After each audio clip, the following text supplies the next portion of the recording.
précise que le poison rwandais, c'est les mensonges. Vous avez vu vous-même le président rwandais devant CNN, on lui pose la question, avez-vous des troupes dans l'est de la RDC? Il a répondu non.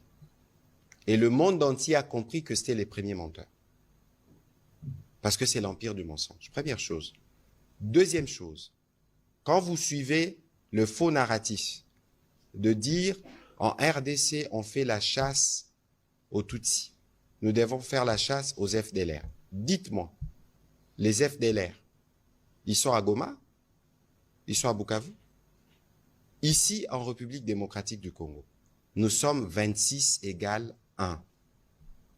Pourquoi depuis toutes ces années-là, nous vivons, il y a évidemment des conflits communautaires qui sont gérés, pourquoi on ferait la chasse aux swahiliphones aujourd'hui? Donc moi, si on doit me chasser,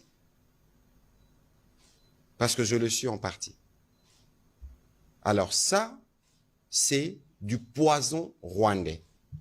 J'ai entendu, quelqu'un m'a appelé tout à l'heure, une voice note qu'on attribuerait à la maman du président. Mais toutes ces choses-là, ne comprenez-vous pas que nous sommes dans une guerre et que dans cette guerre, c'est pas pour rien que nous disons que vous tous, vous êtes des soldats ou des officiers dans cette guerre, parce que c'est aussi par là que le poison de la division passe. Parmi vous ici, mais nous avons des Baswahili. Ont-ils été chassés? Comment vous faites pour reconnaître un Mouswahili? Et si vous regardez bien, dans la plupart, parce que j'ai reçu une vidéo à propos, vous avez une voix qui dit, qui cite, « Ah, tel Aza, tel, Rwandais. » Mais faites attention, parce que la tactique, c'est laquelle? C'est de faire une infiltration. La personne qui filme peut prendre une vidéo fausse. Et quand il prend ça, eux, ils peuvent s'en servir pour dire, voilà, regardez là-bas, il y a les discours de la haine. Et ça, c'est des choses qui sont totalement fausses. Ceci ne veut pas dire que demain, on peut avoir on a un conflit à l'entrée de Kinshasa. On a le conflit qui a été résolu en province orientale. Entre les communautés, il peut toujours y avoir des tensions, mais il ne faut pas les raviver. Pourquoi aujourd'hui tous les Congolais se sentent blessés? Mais c'est parce que nous tous, nous sommes en solidarité avec nos frères qui sont à Goma et qui sont dans toutes les zones sous occupation. Et donc il faut faire attention parce que lorsqu'on veut nous conduire, et j'ai vu d'ailleurs un brûlot dans ces sens, des gens qui tiennent à tout prix à raviver ces démons de la division. Alors, nous les Congolais, on va se diviser au profit du Rwandais qui nous pille et qui nous tue. Donc, il y a de la place pour les discernements.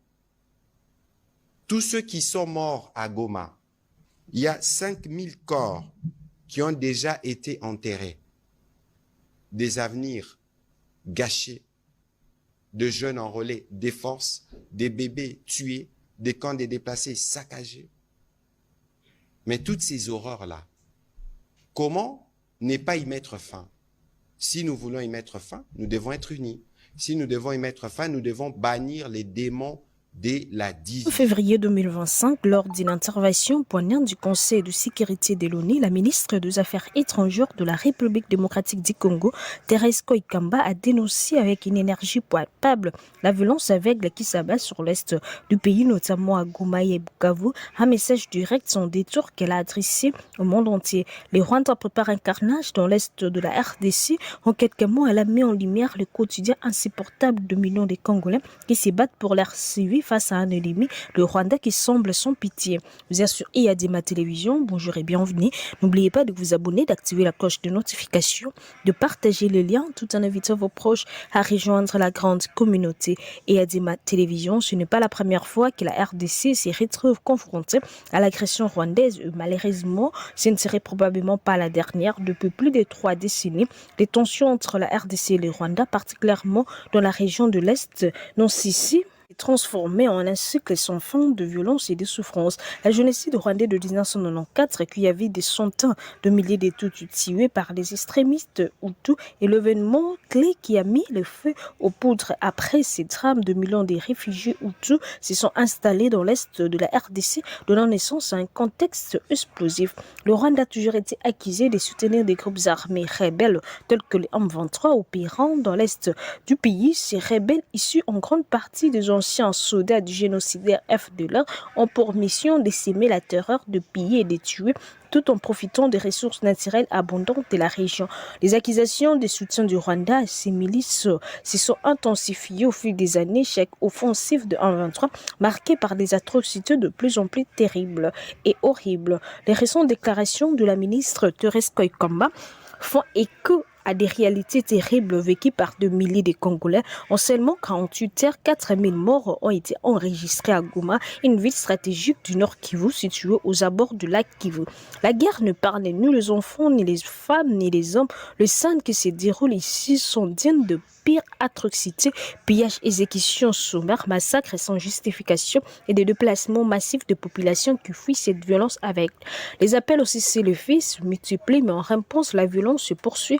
En dépit des pressions internationales, le Rwanda semble ignorer les appels à la paix, poursuivant son relâche, son soutien au M23 et à d'autres groupes armés. La prise de Bukavu, capitale du Sud Kivu, par le rebelle est une nouvelle page de l'histoire tragique de cette guerre sans fin. La ville est envahie, les civils sont massacrés, les droits humains sont complètement piétinés. L'ONU qui devait être le gardien de la paix semble sombrer dans un silence gênant où les déclarations d'intention ne suivent jamais d'actions concrètes pour les Congolais. L'histoire ne se répète, le visage marqué par la douleur et la rage sont visibles dans chaque coin.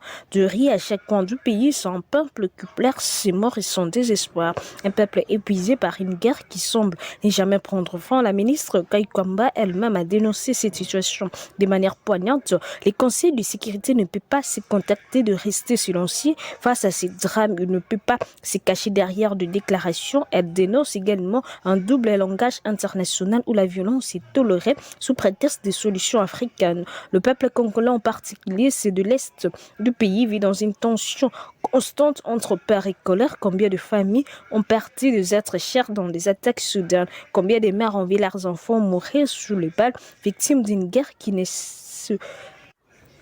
Ils savent que l'histoire de la République démocratique du Congo ne peut se résoudre par des déclarations vides, mais par des actions audacieuses. Si l'ONU et le monde ne réagissent pas avec la fermeté qui s'impose, le massacre du peuple congolais continuera et cette page tragique de l'histoire sera écrite dans l'autre de son. La ministre des Affaires étrangères, Thérèse Koikamba, la RDC n'est pas un terrain d'expérimentation pour des solutions inadaptées et le temps que la communauté internationale se réveille et prend de responsabilité parce que chaque jour perdu dans l'inaction est un jour de souffrance supplémentaire pour le peuple congolais. Il est de rappeler que la situation actuelle en République démocratique du Congo, particulièrement dans la région du Nord Kivu, est le fruit d'une combinaison complexe de facteurs internes et externes qui ont exacerbé les tensions politiques, ethniques et géopolitiques. Les récentes avancées des groupes rebelles M23 remontent à des accords passés, notamment ceux de 2009, ainsi qu'à l'implication de puissances régionales comme le Rwanda. Ces dynamiques a des conséquences tragiques pour la population avec 2 milliers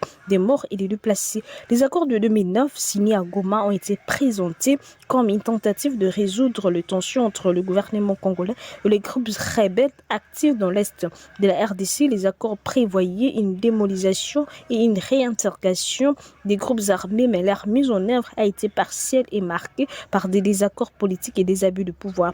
L'un des aspects le plus controversés de ces accords a été la question du soutien et du rôle du Rwanda dans la soutien de M23 en 2009, la RDC et le Rwanda avaient signé un accord de coopération, mais les tensions n'ont cessé d'augmenter, surtout après la rébellion du M23 en 2012, qui avait déjà été alimentée